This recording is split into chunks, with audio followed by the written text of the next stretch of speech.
भक्तामर प्रणतमौलिमणिप्रहाना मोद्योतकं दलितपापतमोवितानं सम्यक् प्रणम्य जिनपादयुगं युगाला आलम्बनं भवजले पततां जनानाम्।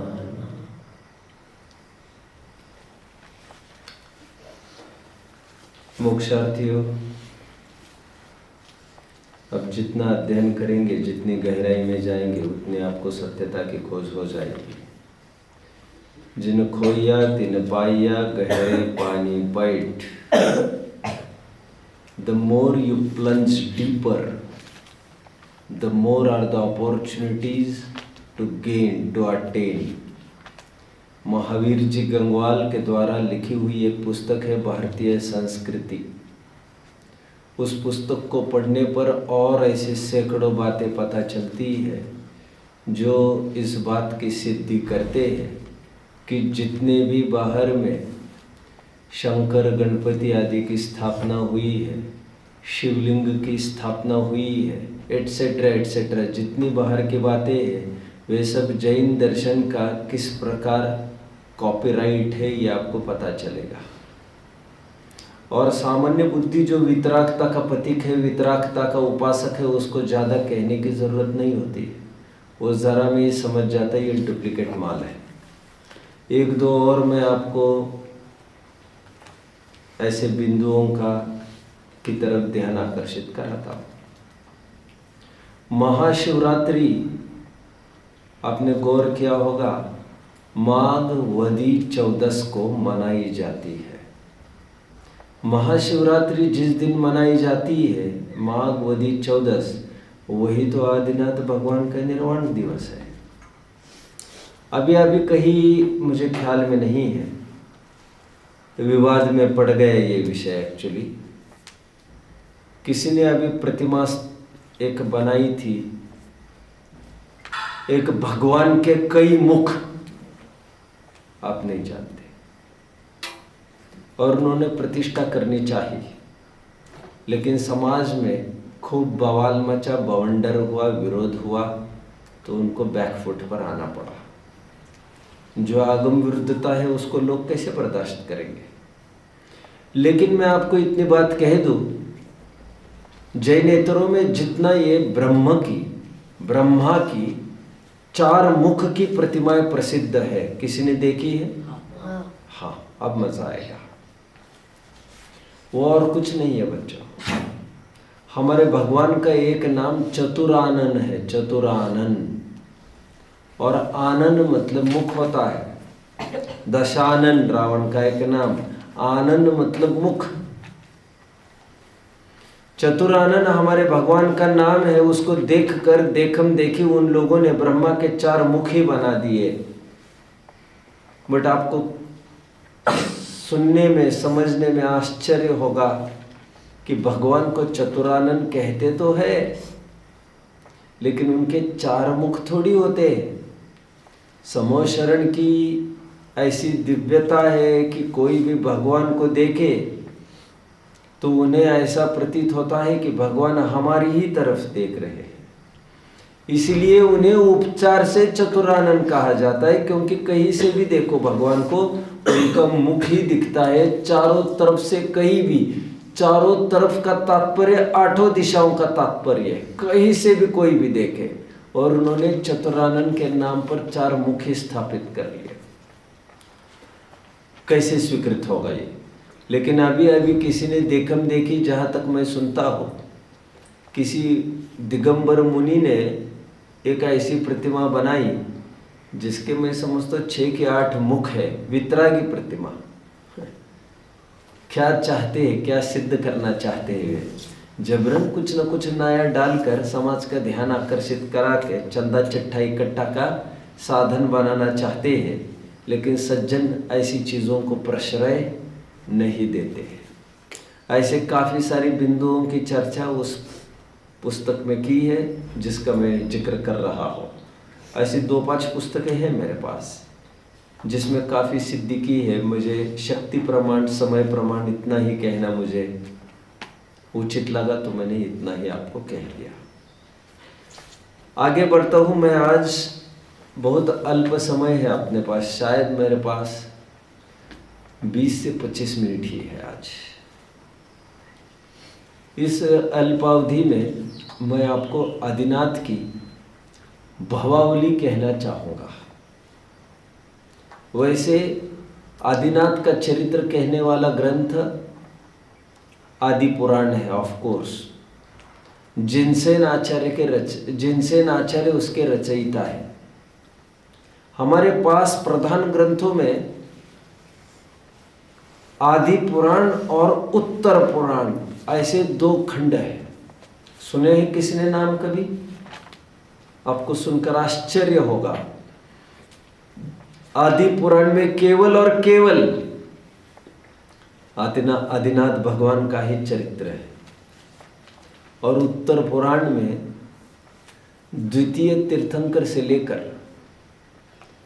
अंतिम तीर्थंकर 24वें तीर्थंकर तक वर्णन है। एक तरफ अकेला और एक तरफ 23, और फिर भी उत्तर पुराण छोटा है, क्योंकि जो वर्णन कर चुके हैं आदि पुराण में उसकी चर्चा बारंबार क्यों की जाएगी? जैसे कल्याणकों की चर्चा विस्तृत रूप से कर चुके आदि पुराण में, तो बार बार यहाँ पर क्यों करेंगे कि जन्म कल्याणक कैसे कैसे मनाया जाता है? बस इतना ही कह देंगे, अजितनाथ भगवान का जन्म इस दिन हुआ, आदि आदि आदि आदि। तो ये जो मैं भवावली कहूँगा वो आदि पुराण के आधार से मैं कहूँगा। बहुत सुंदर, प्रेरक, रोचक, प्रेरणादायक इनकी भवावली है। हम 8वां पूर्व भव देखते हैं आदिनाथ का, तो आदिनाथ वज्रजंग के पर्याय में थे, जिसकी चर्चा हम 2 दिन पहले कर रहे थे। वज्रजंग एक राजा थे और उनकी पत्नी थी श्रीमती। वज्रजंग और श्रीमती सैन्य के साथ जाते हुए जंगल में जब पड़ाव के रूप में रुक गए, भोजन तैयार हो गया, और सज्जनों की ये रीति नीति है कि भोजन करने के पहले उनका विचार करते हैं जिन्होंने अभी तक भोजन नहीं किया हो और जिनका भोजन स्वाधीन नहीं पराधीन होता है। श्रावका धर्म हेतवा, मुनिराज की मुनि आहारचर्या, मुनिराज की अपनी साधना श्रावकों पर टिकी रहती है। श्रावकों के आधार से ही उनकी आहारचर्या होती है। हम ही उन्हें आहार देने में सजग नहीं रहेंगे तो उनका मुनि धर्म किस प्रकार पलेगा? ऐसा वज्रजंग को विकल्प आया और उन्हें ख्याल में आया कि हमें मुनि को आहार देकर ही हमें भोजन करना चाहिए। मुनि को भोजन दे फिर निज कर ही आहार है, ऐसा अतिथि संविभाग व्रत का स्वरूप छेड़ालाकार ने लिखा भी। वे जैसे ही प्रतीक्षा कर रहे थे, उन्होंने पाया उनके ही गृहस्थावस्था के 50 युगल पुत्रों में से एक युगल पुत्र जो अभी रिद्धिधारी मुनिराज हुए, चारण रिद्धिधारी, आकाश के मार्ग से गमन करते हुए उनके सामने आए। उन्होंने पड़गान किया और उनका आहार दान वहां पर कर लिया। ज्ञातव्य बात यह है कि आहार दान संपन्न होते समय वहां पर 4 जीव, जंगल है वो तो, उस प्रसंग को देख रहे थे। शेर, नेवला, सुअर, बंदर, बंदर पेड़ पर, चारों जन अपने अपने तरीके से इस प्रसंग को देख रहे थे। भाव विभोर हो गए थे देखते समय। मैंने कहा ना आपको, तिर्यंचों को भी भावना होती है।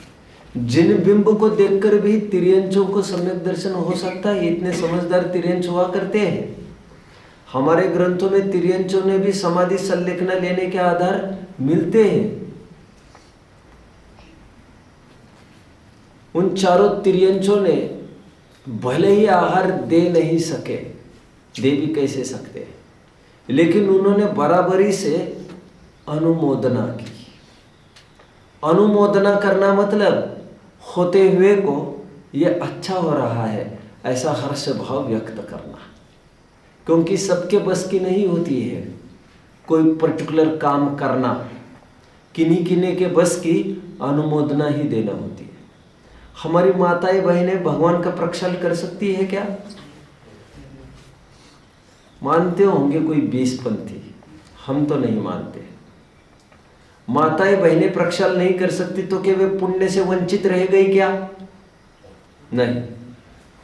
आप पूजन प्रक्षाल नहीं कर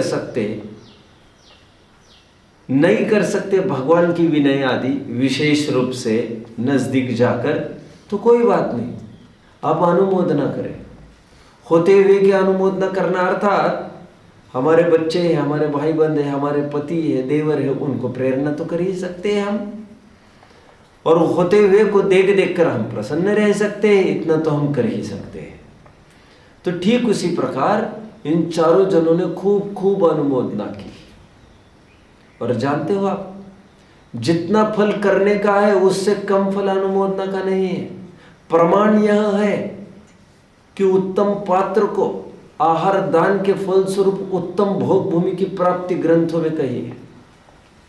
फलस्वरूप राजा वज्रजंग उत्तम भोग भूमि में पैदा हुए, रानी श्रीमती भी उत्तम भोग भूमि में पैदा हुई इसी आहार दान के फल के स्वरूप। लेकिन विशेष बात यह है कि जो 4 पशु थे जिन्होंने आहार डायरेक्टली दिया तो नहीं था लेकिन अनुमोदना की थी, वे भी बराबरी से चारों जन भोग भूमि में पैदा हुए। फल बराबर 6 जन भोग भूमि में हुए। आत्मानुशासन में बिल्कुल सही बात कही है गुणभद्राचार्य। कर्तृत्व हेतु कर्तृत्वानुमते स्मरण चरण वचनेषु यह सर्वथा विगम्य सह कथम धर्मम न संग्राह्य। किसने कहा? धर्म करने के लिए कुछ करना ही पड़ता है। जो कर नहीं सकते वे कराए, जो करा नहीं सकते वे होते हुए की तो अनुमोदना करे।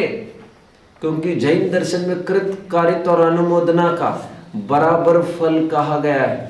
जो काय से नहीं कर सकते वे वचन से कहे, जो वचन से नहीं कह सकते वे मन से ऐसा सोचे।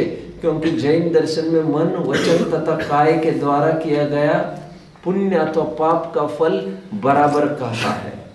अरे जब धर्म इतना सरल है तो समझ में नहीं आता ये जीव धर्म क्यों नहीं ग्रहण करता, ऐसा आत्मानुशासनकार बोल रहे हैं। और हम देख रहे 4 तिर्यंश पशु संगी पंचेंद्रिय जिनके बस की नहीं थे आहार देना, उन्होंने आहार होते हुए की अनुमोदना तो की है। अब आगे भोग भूमि के उपरांत भ्रमण करते करते, हाँ विशेष बात और, भोग भूमि में जब 6 जीव थे, वैसे मैं आपको 2-3 दिन पहले ये कह रहा था कि भोग भूमि में धर्म और कर्म की कोई व्यवस्था नहीं होती। वो मैं इस अपेक्षा से कह रहा था कि वहां पर कोई अणुव्रत महाव्रत अंगीकार कर नहीं सकता है। लेकिन आश्चर्य की बात देखिए अभी जरा, वैसे कोई साधन नहीं था भोग भूमि में, क्योंकि भोग भूमि में कोई जिनबिंब दर्शन तो हुआ नहीं करते हैं। लेकिन इस भोग भूमि में मुनिराजों का कदाचित योग बन सकता है। वो कैसे? रिद्धिधारी मुनि योग, जो कर्म भूमि में से ही वहां पर उड़ते उड़ते चले जाए। क्योंकि कर्म भूमि में तो कोई, भोग भूमि में तो कोई मुनि होना संभव ही नहीं है। कर्म भूमि का ही कोई मुनि भोग भूमि में चला जाए, और प्रीतिंकर नाम के एक मुनि भोग भूमि में चले गए और उनकी वहां पर देशना हुई, उपदेश हुआ। उस उपदेश को सुनकर वहां पर भोग भूमि में आदिनाथ का जीव, वज्रजंग का जीव, जो पूर्व भव में वज्रजंग था, आगे की भवों में आदिनाथ होने वाला है, उन्होंने वहां पर सम्यक्त्व की प्राप्ति की। इतना ही नहीं, उन्होंने सम्यक्त्व प्राप्ति की सो की, उनके साथ रहने वाले 5 जनों ने भी सम्यक दर्शन की प्राप्ति की। ये 6 जीव यहाँ पर सम्यक हो गए हैं, आप देख सकते हो। आगे बढ़ते हुए आदिनाथ का तीसरा पूर्व भाव, जब आदिनाथ का जीव वहां पर वज्रनाभि चक्रवर्ती की पर्याय में था, इसका मतलब ये आदिनाथ तीर्थंकर पहले चक्रवर्ती भी रह चुके हैं 3 भाव पूर्व। वहां पर चक्रवर्ती की पर्याय में, वज्रनाभि चक्रवर्ती की पर्याय में, और तब उनके पिता तीर्थंकर थे। मतलब ठीक ऐसा ही योग है जैसे भरत और आदिनाथ का, वहां पर भी ऐसा ही योग बना था। तो वहां पर भी वे चक्रवर्ती होने पर भी थोड़े विरक्त ही रहते थे, और इसीलिए जब जीवन का अंतिम समय आया, वज्रनाभि चक्रवर्ती उन्होंने मुनि दीक्षा अंगीकार करी। इसी पर्याय में उन्होंने तीर्थंकर प्रकृति भी बांध ली थी। जैसा मैं कल परसों आपको कह रहा था, शायद भगवान तीर्थंकर भगवान पाठ में ये कह रहा था, तीर्थंकर प्रकृति का बंध या तो उसी पर्याय में होता है और उसी पर्याय में फिर उदय में आ जाता है, या तो 3 भाव पूर्व बंद होता है, जैसे मैं पार्श्वनाथ और महावीर का आपको बता रहा था, और वो तीसरे भाव में फिर उदय आता है और वहां से तीर्थंकर होकर मुक्त होते हैं। भरत और ऐरावत क्षेत्र में 3 भाव पूर्व ही तीर्थंकर प्रकृति का बंध होता है। यह तो विदेह क्षेत्र में संभव है कि उसी पर्याय में, उसी भाव में तीर्थंकर प्रकृति का बंध भी हो और उसी का उदय हो। और यदि उसी भाव में तीर्थंकर प्रकृति का बंध हो तो फिर जरूरी में है कि 5 कल्याणक तो वहां पर होंगे नहीं। वहां पर या तो 2 कल्याणक होंगे, या तो मुनियावस्था में यदि तीर्थंकर प्रकृति बांधी होगी तो ज्ञान और मोक्ष कल्याणक होगा, और यदि गृहस्थावस्था में तीर्थंकर प्रकृति बांधी होगी तो दीक्षा कल्याणक एक और हो जाएगा। इस प्रकार 2 या 3 कल्याणक होते हैं। चक्रवर्ती की और एक विशेषता होती है बच्चों, वे या तो चक्रवर्ती पद में मरे या तो मुनि होकर मरे। चक्रवर्तित्व को छोड़कर यदि चक्रवर्तित्व को बनाए रखकर मरते हैं, वास्तव में मरते हैं यही कहना पड़ेगा, तो वे 7वीं पृथ्वी का दरवाजा उनके लिए खुल जाता है। 7वीं पृथ्वी का दरवाजा, नरक की 7वीं पृथ्वी का दरवाजा उनको खुल जाता है। 7वीं पृथ्वी के नरक में वे चले जाते हैं। पहले 6 नरकों में नहीं, पहले 6 पृथ्वियों में नहीं, ठेठ 7वीं पृथ्वियों में चले जाते हैं, क्योंकि चक्रवर्ती पाप भी उतना ही होता है फिर चक्रवर्ती पद पर। और यदि मुनि दीक्षा अंगीकार करते हैं तो या तो वैमानिक होते हैं या तो मुक्त होते हैं। इस प्रकार चक्रवर्ती की केवल 3 ही गतियां होती है, 3 के अलावा और कोई चौथी गति होती नहीं है उनकी। तो यह वज्रनाभि चक्रवर्ती भी, उससे पूर्व और एक बात, ये वज्रनाभि चक्रवर्ती जब हुए थे तब इन्हीं के साथ वे 5 जीव भी पैदा हुए थे, और इन्हीं के साथ साथ उन्होंने मुनि दीक्षा भी ली थी। यहां से सभी जन सर्वार्थ सिद्धि पहुंचे, आगे पीछे पहुंचे होंगे, और सर्वार्थ सिद्धि 5वां अनुत्तर विमान है। स्वर्ग का 16वें स्वर्ग के ऊपर 9 ग्रेवियक 9 अनुदिश 5 अनुत्तर है, अंतिम विमान सर्वार्थ सिद्धि का। और सर्वार्थ सिद्धि के देव एक भव अवतारी होते हैं, जो वहां पर सर्वार्थ सिद्धि के विमान को छोड़कर जब भी वे मनुष्य पर्याय में आते उसी भव से वे मुक्त हो जाते हैं। सर्वार्थ सिद्धि से ऋषभदेव यहां पर आए, उन्हीं के साथ, मतलब आगे पीछे वे 5 जीव भी यहां पर आए। आप देख रहे होंगे कैसा इनका सुमेल चल रहा है, बराबर साथ साथ चल रहे हैं ये। और आज ये सभी आदिनाथ के पुत्र हुए थे, चारों जन जो नेवला, शेर, सिंह और सुअर थे, वे हो गए थे चारों इनके पुत्र, और उनकी पत्नी श्रीमती बन गए थे राजा श्रेयांश। और इसी भाव में सबको मुक्त होना है, और इसी भाव में सभी जन मुक्त हुए। इन्हीं चारों में से, पशुओं में से आदिनाथ के तो 101 पुत्र थे, ऋषभ सेन भी इन्हीं में से एक पुत्र थे, और गणधर होकर वे भी इसी भाव से मुक्त हो गए। ये भवावली अति प्रेरक है हमें, जो साफ तरीके से हमें यह स्पष्ट करती है कि किस प्रकार ये चार पशुओं ने बराबर का पुण्य बांधकर, बराबर का पुरुषार्थ करते हुए वे आगे बढ़े। कितनी सी बात थी, सामर्थ्य नहीं होने पर भी भावे का दरिद्रता, भावों में क्यों दरिद्रता लाना। अरे मेरे पास पैसे नहीं, अरे मैं तो लंगड़ा हूँ, अरे मैं तो लूला हूँ, ये क्यों भावना बहाना। ये भावना भाव क्या, हाँ जो दे रहे वो बहुत अच्छा है, आज मेरे भी बस की होती तो मैं तो खूब दे देता, ऐसा। ठीक है, ये भवावली का थोड़ा सा मैंने जीवन वृत्त बताया, क्योंकि ये तो हम आदिनाथ के रूप में केवल उसी बहु को देखते हैं, लेकिन पूर्व बहुओं का भी ज्ञान आपको हो जाए, ये मुझे विकल्प आया। कुछ इंटरेस्टिंग फैक्ट्स हम देखते हैं आदिनाथ से जुड़े हुई। देखो कितनी विशेषता है। स्वयं तिरते और औरों को भी तारते हैं महापुरुष।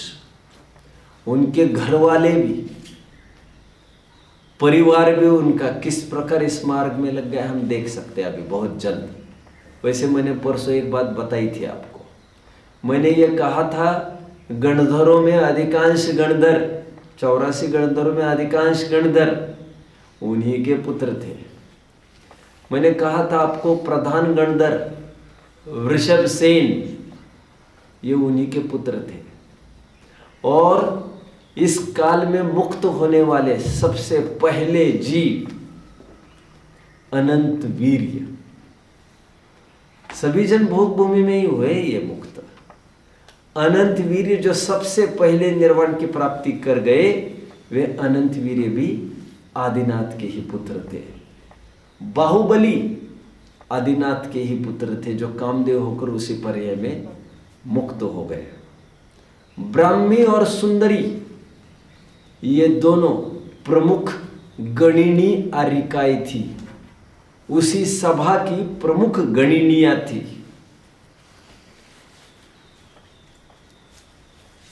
उनके 72वें गणधर, 84 गणधरों में से 72वें गणधर उनके जय कुमार का जीव था। वे ही जय कुमार जो चक्रवर्ती भरत के सेनापति रहे हैं, और जो राजा श्रेयांश के भतीजे थे, ये भी गणधर थे वहां पर। और ये भी इसी पर्याय में जय कुमार मुक्त हो गए थे। ये कुछ इंटरेस्टिंग फैक्ट्स मुझे आपसे साझा करनी थी, ये आपको पता होना चाहिए। ठीक है, किसी को कोई डाउट होगा तो पूछ सकते हैं बच्चों। फिर एक विशेष सेशन बचा है, उस सेशन में मैं कुछ और बात करना चाहूँगा। बोलिए। आपने कहा मतलब गणपति वो सभी हमारे भगवान है, मतलब शिव शंकर वो आदिनाथ जी का ही है रूप। तो फिर वो जो चमत्कार वगैरह होते वो कैसे होते? कौन से चमत्कार? मतलब कोई बोलते कि मुझे मतलब मराठी में बोलते मला पावला है देव। फालतू बातें करते हैं, बातें बनाते हैं, कभी इसकी भी चर्चा करूंगा। वो है ही नहीं, काल्पनिक है, वो क्या पावेगा क्या करेगा। और तुला देव पावला आहे तर मग तुला खायला खायची प्यायची काय गरज आहे? भगवान पद उसे कहते हैं जिसे किसी विषय कषय का काम नहीं। अरे उनके भगवान के स्वरूप में ही भूल है, वे भगवान का स्वरूप ही नहीं समझते हैं वे। अरे वे उनके गणपति और शंकर आदि से तो अच्छे हमारे देवगति के देव हैं। कम से कम उन्हें कोई रोग भी नहीं होता, उन्हें कोई मार भी नहीं सकता। गणपति का तो शिरोच्छेदन भी करना पड़ा, गणपति को रोज दूध भी चाहिए, अमूल डेयरी का। होता है कि नहीं ऐसा? गणपति ने दूध पिया था, जानते ना? नहीं जानते कि कोई नहीं जानते। गणपति को मोदक भी चढ़ाना पड़ता है। इससे अच्छे तो हमारे देवगति के देव हैं, उनको खाने की जरूरत नहीं पड़ती, पीने की जरूरत नहीं पड़ती, पहनने ओढ़ने की जरूरत नहीं पड़ती। नहीं जानते आप लोग? अरे हथियारों की भी जरूरत नहीं पड़ती। देवों को, हमारे देवगति के देव को कोई मार भी नहीं सकता, अकाल मरण नहीं होता उनका। तुच्छ से तुच्छ देव देवगति का, खाता पीता नहीं है कुछ भी। जब भी भूख लगती है कंठ में से अमृत झरता है। सभी देवता गण ऐसे ही होते हैं। भुवनवासी, व्यंतर, ज्योतिष और वैमानिक चारों निकाय के देव ऐसे ही होते हैं। मतलब हमारे संसार के देवगति के देव भले हैं, इनसे इनको तो हथियार रखने पड़ते हैं, इतने तो भयभीत है ये, समझ रहे? और भक्त पुकार करेंगे तो दौड़ते आएंगे उनके रक्षा के लिए। आदि अभी तक सो गया था क्या? जब तुम्हारे हाथ में सब, तुम ठेकेदारी बने हो यहाँ पर, तुम अभी तक सो गए थे क्या? और किसी को बचाए किसी को नहीं बचाए का क्या कारण है? कितने ही भक्तों पर पीड़ा होती देखी जाती है। टोडरमल जी लिखते हैं, तुम्हारे ही मंदिरों को आकर कितने उजाड़ा जा रहा है, कितनी प्रतिमाओं को तहस नहस किया जा रहा है। तुम क्यों चुप चुप खड़े खड़े तमाशा देख रहे हो? क्यों ने कुछ बाल बाका किया उनका? और देव पावला कहते हैं, देव प्रसन्न हुआ कहते हैं, भगवान ने मुझे दर्शन दिए कहते हैं। ये फिजूल की बातें हैं, फिजूल की बनावटी बातें हैं। आप भी थोड़ी कल्पना करके देखिए और रोजाना रात दिन ये सोचिए, महावीर भगवान मेरे से बात कर रहे, मेरे से बात कर रहे। सोचिए तो जरा, आपको सपने में भी ऐसा आएगा और आप ऐसा ही सोचने लग जाएंगे, मेरे से हाँ मेरे से बात की, हाँ मेरे से बात की। और वैसे आप, ये माइंडसेट है, माइंडसेट। अब 10 दफे किसी बात को सोचो, आपको ये लगता है कि मेरे साथ ये घटित हुआ ही है। समझ रहे हो? तो ये ऐसे कहते, स्वामी विवेकानंद का दावा था कि मुझे आत्मा की प्राप्ति हुई। कितने कई जनों का दावा रहता है। रामकृष्ण परमहंस का दावा था, और मछली के बिना तो भोजन नहीं करते थे। समझ रहे मेरी बात को बच्चों? और जो मांस मछली खाता है, शराब पीता है, सब करता है, और फिर भी भगवान कहलाता है, यह आश्चर्य से खाली नहीं है। और तुम भगवान बने हो, और तुम्हारी ये सृष्टि है, और तुम ही खा रहे हो उनको, और उन्हीं को प्रसाद भी चढ़ाए जा रहे हैं। उसका दुर्गा माता को प्रसाद चढ़ाया जाता है, काय का चढ़ाया जाता है? दुर्गा को। किसका? यहाँ पर इस तरफ दुर्गा का नहीं है ज्यादा, है ना? बलि चढ़ाते, मतलब तुम्हारी ही संतान है हम सब, और हम में से किसी को मौत के घाट उतार कर तुम्हारा पेट भराना। ऐसे तो तुम भगवान है, मूर्खों ने ही तुमको भगवान बनाया है। समझ रहे बच्चों? खत्म हो गई ये सब, अभी बलि फली सब खत्म। इसलिए तिलक को कहना पड़ा, जैनियों के होने से ही यज्ञ होम हवन का खात्मा हो गया है, खत्म। फिजूल की बातें हैं ये सब। और तुम्हारा भगवान खाता ही यही आश्चर्य, नॉनवेज खाता ही ये तो महाआश्चर्य है, लेकिन खाने की जरूरत पड़ती है। ईश्वर तो वे है जिनको कुछ भी आवश्यक ही नहीं पड़ता, जो अशरीरी है, खाएंगे कहाँ से? और जो खाकर जीता है मतलब पराधीन है उसका जीवन। अकाल पड़ेगा तो अन्न अनाज के लिए वो भी मोहताज हो जाएगा। सीधी बात हो गई ना फिर ये। देव पावला वावला कुछ नहीं है। पहले तो देव का ही स्वरूप नहीं समझते वे लोग, और जबरन थोड़ा सा एक अकड़ झाड़ने को 10 जनों से पीठ थपथपवाने को कर देते हैं ऐसा। मुझे देव पावला, देव प्रसन्न हुआ कहते मुझे। और कुछ माइंडसेट पर भी रहता है, कुछ ठग रहते हैं। ऐसा कहने वाले कुछ तो ठग है। मुझे भगवान के प्रसन्न हुए हैं कहने वाले कुछ तो ठग है, और कुछ तो बड़े भोले माइंडसेट बना लेते और सोच लेते ऐसा हो गया। समझ रहे? हमारे दिगंबर मुनियों में एक मुनि है अभी, जो MP राजस्थान में रहते, मैं नाम नहीं लेना चाहता, तो वे ये कहते हैं आदिनाथ मेरे से बातें करते आकर, माथा खराब हो गया है, आदिनाथ तुमसे बातें करते हैं आकर। आदिनाथ तो ठिकाने लग गए और तुमसे बात करने को आएंगे वे। और उन्होंने मुझे ये बात कही, उन्होंने ये कही, ऐसा होने वाला है, वैसा होने वाला है, और वैसा होता भी दिखता है। आश्चर्य। और लोग तो मूर्ख हैं। थोड़ा कुछ चमत्कार हुआ, और चमत्कार तो ऐसी चीज है, चमत्कार के लिए कोई बहुत बड़ी बात नहीं है, सभी जन कर सकते ये नहीं कह रहा हूं, लेकिन चमत्कार करने के लिए कोई सम्यक्ति होना जरूरी नहीं। पूर्व पुण्य ही हो, थोड़ी सी पूर्व किया हुआ पुण्य हो गाढ़ा, और वो पुण्य उदय में आए, तो ऐसे थोड़े चमत्कार वगैरह होते देखे जाते हैं। आदमी ये सब करता देखा जाता है, मंत्र से तंत्र से सब कुछ सफल करता देखा जाता है, आज भी देखने में आता है। श्रीमद् राजचंद्र जी की फिल्म देखी ना आप लोगों ने? उसमें शतावधान की कोई बात कही थी कि नहीं था? शतावधानी का एक साथ सैकड़ों बातों का ज्ञान कर लेते थे वे। अभी ये होने वाला है, अभी वो होने वाला है, सब बातें बता देते थे। तो उसमें क्या सब छोड़ छाड़ कर धर्म मार्ग में लग गए कि नहीं वे?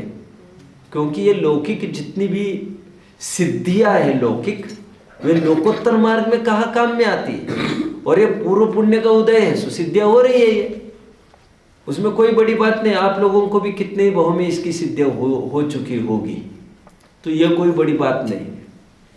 तो प्रसन्न हुआ और कुछ चमत्कार कर करके दिखाए, तो उससे कोई बड़ी बात नहीं। ये चमत्कार तो पुण्य कर्म के उदय से हो जाता है। कोई ऐसा चमत्कारी बाबा किसी ने देखा है आज तक, जिसको एक भी बीमारी नहीं होती, डॉक्टर के पास नहीं जाना पड़ता? देखा है किसी ने? तो चमत्कार है तो क्यों नहीं करता ऐसा? क्यों डॉक्टरों के चक्कर काट रहा है? सीधे अकल की बात है कि नहीं? तुम्हारे पास इतना चमत्कार है तो क्यों भोजन करता है? ऐसा कुछ चमत्कार करो महाराज जिसमें आपको भोजन करने की जरूरत ना पड़े, आपको रोग ही ना हो, आपको मरनी ना हो। तुम्हारे माँ बाप मर गए कि नहीं मर गए? तुम्हारे बाप दादा मर गए कि नहीं मर गए? तो फिर क्या खाक छान रहा है यहाँ पर इतनी भीड़ लेकर? हजारों लाखों की भीड़ लेकर बैठा है यहाँ पर तू, और ये कहता है मैं चमत्कार से सब ठीक करके दिखाऊंगा। तुम्हारे माँ बाप मर गए, तुम्हारे बाप दादा मर गए, तुम्हें बीमारी होती है, तुम्हें भोजन करना पड़ता है, तुम भी मरोगे एक दिन। चमत्कार क्या कर रहे हो तुम? धूल झोंक रहे हो भोले भाले लोगों के आंखों में। कितने जन फॉलो कर रहे हैं मुझे? आपको जच तो रही होगी बात जो मैं कह रहा हूं, नहीं जचने जैसी तो कोई बात ही नहीं कह रहा। तुम्हारे पास इतना चमत्कारीपना है तो ऐसा कुछ चमत्कार करो ना फिर तुम, जिससे ना ही तुम्हारा विरोध हो, ना ही तुम्हें भूख लगे, ना ही तुम्हें रोग आए, और ना ही तुम्हें बुढ़ापा आए, ना ही झुर्रिया हो तुम्हें। लेकिन ऐसा होता नहीं है। उनको भी खांसी आती है, उन्हें भी छींक आती है, उन्हें भी भूख लगती है, उन्हें भी पीड़ा होती है, उन्हें भी सोना पड़ता है। काय का चमत्कार है फिर? चमत्कार कोई ऐसा करके दिखाए 20 दिन सोए नहीं, 50 दिन सोए नहीं, साधना करता रहे, एक जगह से बैठे हटे नहीं, ऐसा कुछ करके दिखाए फिर? इसका मतलब ये सब थोती बातें हैं, समझ रहे? चमत्कार ही थोतापना है, ओपन चैलेंज है। चमत्कार है तो इतना करके दिखाओ। आपके माँ बाप को क्यों मरने दिया? इतना प्रश्न पूछा जाए कि आप नहीं मरेंगे, ऐसा कोई चमत्कार है क्या आपके पास? तो फिर क्या खाक कर रहे हो आप? पर हमारे भगवान तो ऐसे हैं जिनका जन्म जरा मृत्यु का अभाव हो चुका है। चलो और कोई बात हो तो बताओ। वो कहते हैं कि टाइम हो गया, बोलो। नवसाचा गणपति वैसा कहते हैं। क्या क्या? नवसाचा गणपति कौन कहता है? वो मतलब भोंदू लोग ना, हाँ कुछ अज्ञानी तो मानते लोग हैं ना। और इतना इतना दे देंगे। तो उनकी मान्यता को हम क्या कर सकते हैं? ओके। हाँ, उनको कहना, जो ये कहते गणपति देते हैं नवसाचा गणपति, उनको ये कहना तो कितने दिन से चक्रे काट रहा है यहाँ पर? क्या कहा? तुम कितने दिन से चक्रे काट रहे हो यहाँ पर, उनको पूछा जाए।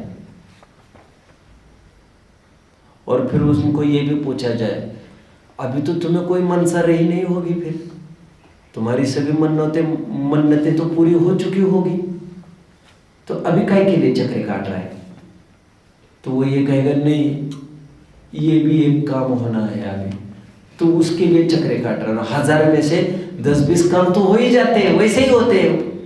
तो आरोप आता है हाँ उनके पास गए, इसे चक्रे काटने से काम हो गया है। लेकिन 10 जन जा रहे हैं उनके दरवाजे पर, सबका तो इलाज नहीं हो रहा है, एक का इलाज हो रहा है। और वो भी 10 में से एक बार हो रहा है, और वो भी गणपति से तो नहीं हो रहा है, उसके योग्यता और पुण्य कर्म से ही हो रहा है, और आरोप आता है गणपति पर।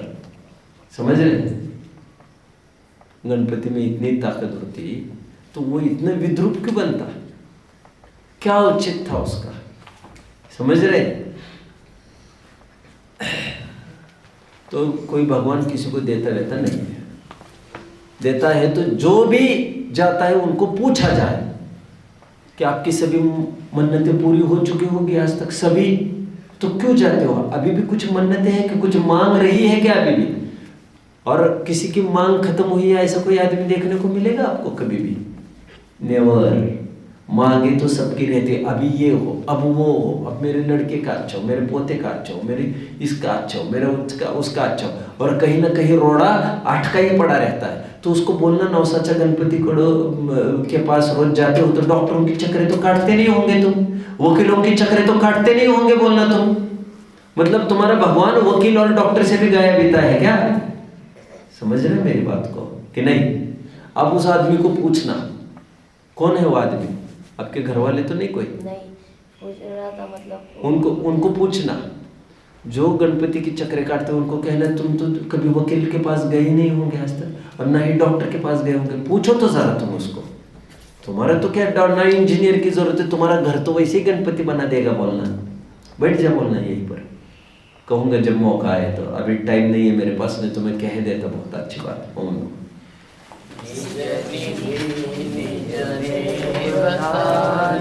यह अनंत